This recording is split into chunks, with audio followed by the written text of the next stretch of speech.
Karma Sewing, Episode 9, Anvil Plier Stapler, and take one, action. Okay, so you're going to notice a little uh,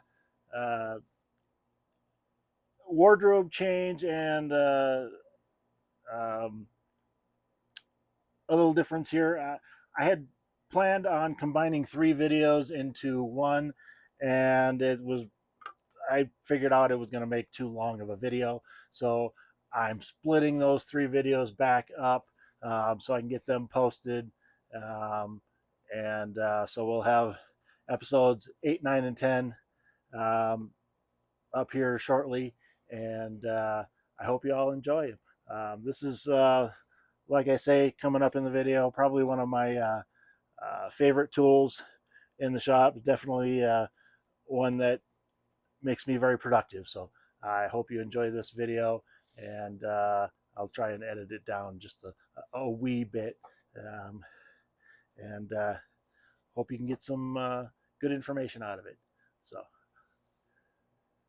now I want to highlight an item that I bought. Um, Probably one of my most useful purchases for the shop to date. Um, So when I originally opened the shop, be right back.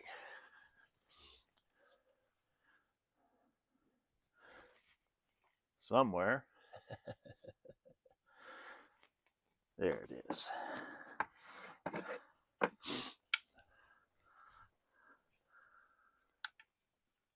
I had this bad boy here. This is a swing line high pressure plier stapler. It worked really well for quite a while. It's very well made. Swing line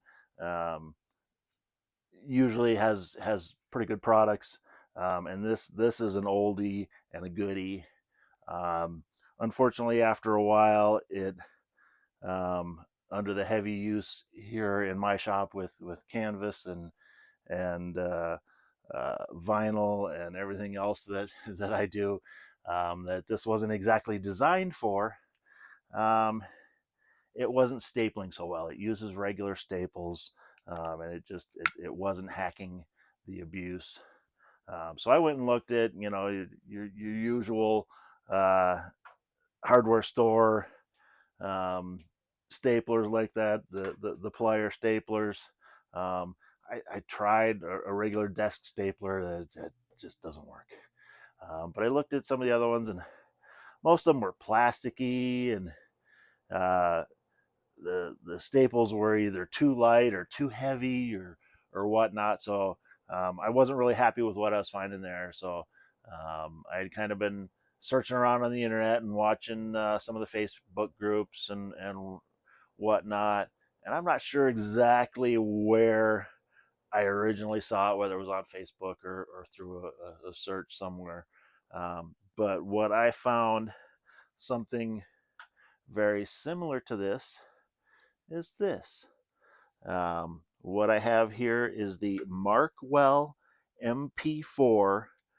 I believe they call it an Anvil plier stapler. Um,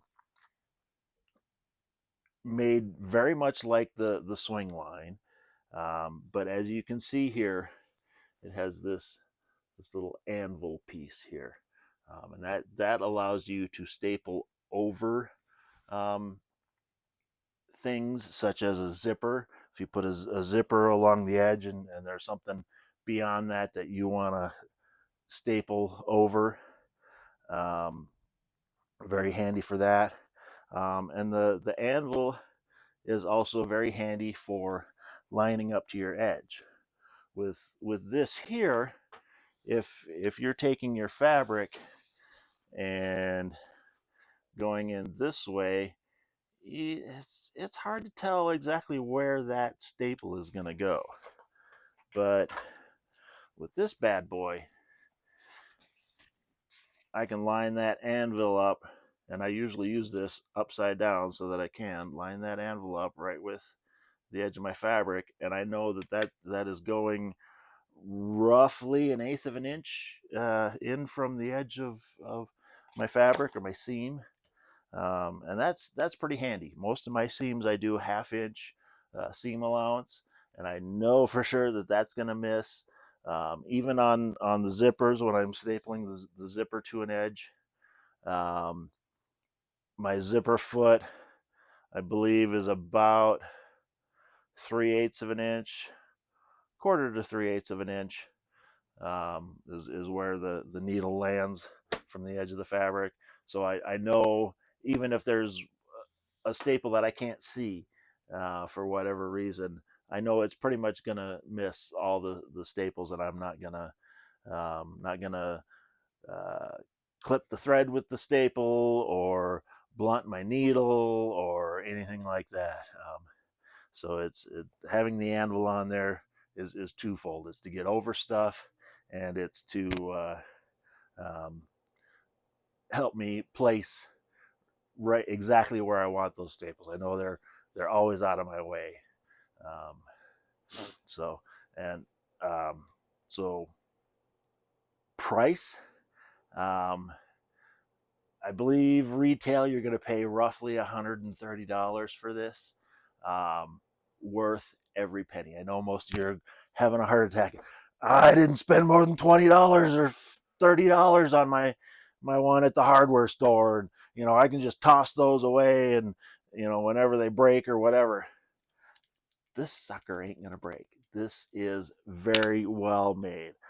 I may have dropped it once. I tried not to, just because I did pay $130 for it, and it is such a valuable tool around my shop, and I don't want to have to wait for another one to come get shipped in. But um, worth every penny. I've had this one for I think that one wore out within a year. So I've probably had this one for about 4 years. Um, Still looks brand new. Um, and it still works just as good as the day I bought it. I will recommend, let me grab this, or these. Generally, what I use are the 1/4 inch or 6 millimeter staples from Markwell. Um, they have the crown on them. I don't know if you can see that, but it's not a flat top on there.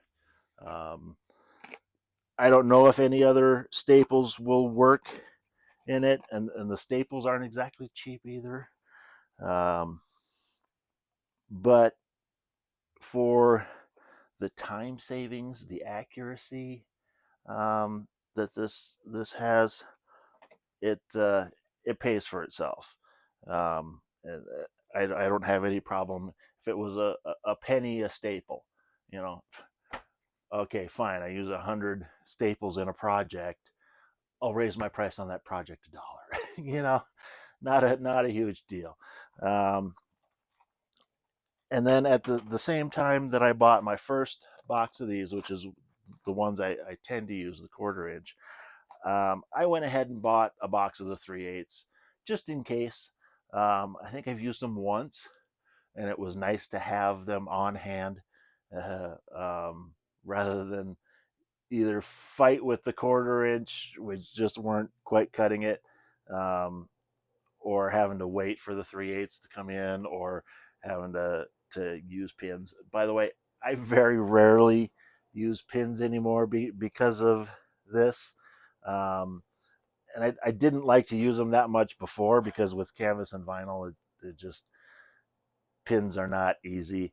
Um, and now, really, I tend to use pins for non-fabric things, uh, keeping my rolls of webbing from unrolling, or lining up my needle eye hole on my sewing machines. I just pop it in there, and it's my little alignment tool on my sewing machines now. So really, I don't use pins much anymore. I call this my disposable pin setter. These are disposable pins. This is my disposable pin setter. Um, it's so much easier. The other tool that I tend to use with this, a dull screwdriver. Just take an old screwdriver, take it over to your grinder, um, dull the end a little bit so you're not marking up your fabric. And this is my disposable staple puller. You just put it under the staple and pop, pop, pop. So really super easy. I'll just give you a quick demonstration of just how well this tool works. I've got 2 pieces of vinyl here that I'm going to be sewing together here shortly, and we'll let you see what I got going on. So I've got this end already stapled together, but I mean, we just take and match up our fabric there, and as you can see, I use it upside down so I can see where that anvil is, and boom, 2 layers of vinyl, no problem at all whatsoever. It just goes through there like butter. Action is really nice. I haven't pinched my hand or finger in any of it yet. I know that can be a problem with some pliers types tools is pinching and some of the action. All right, now we got to get creative with how we're matching this up, because one piece of fabric has a curve on it to match the curve of the product that it's covering.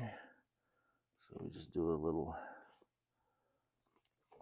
curve like that. And as you can see, this just really makes this super easy. All right, let's go ahead and bring this up.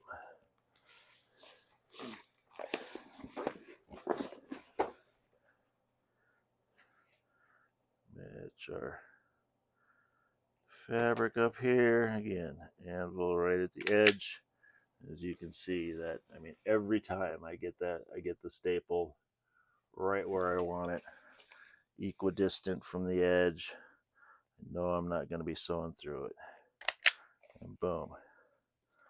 I mean, if I was pinning this, I'd be fighting those pins into this vinyl. 2 layers, 18-ounce vinyl, forget about it. Not gonna happen. As you can see, super easy.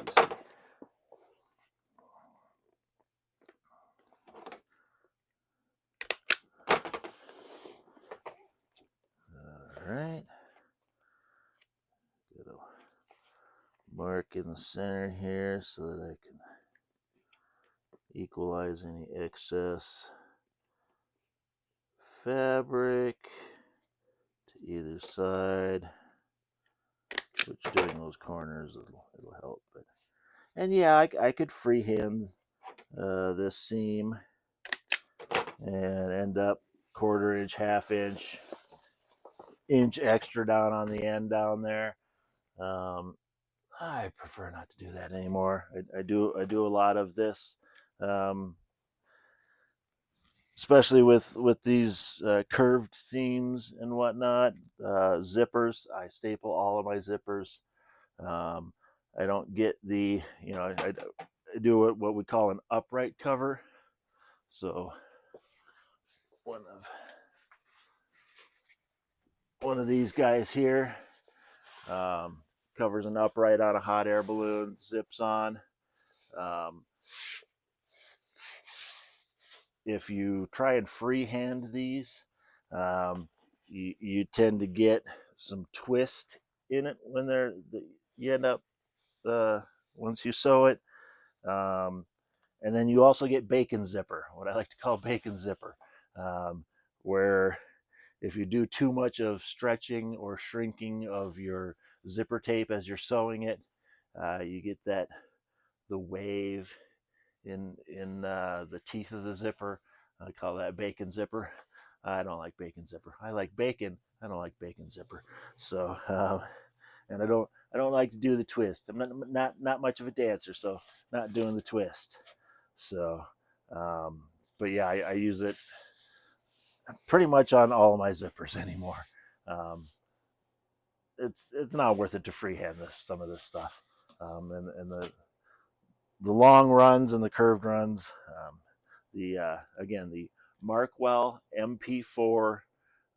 Get the one with the anvil. I do believe they make ones without the anvil. Pay for it. You know what? Your business is only as good as your tools, and you're only as good as your tools. So um, this is one. Don't buy the cheap one to see if it's going to work, and maybe I'll buy the expensive one later, because you'll end up you'll break that one and go buy another cheap one. Um, Pay it 130, maybe $150 with shipping or plus shipping with 2 boxes of the staples. Let's see, we got 5,000 staples in the box. Go out and buy 5,000 pins. Pins bend and break and are hard to put in.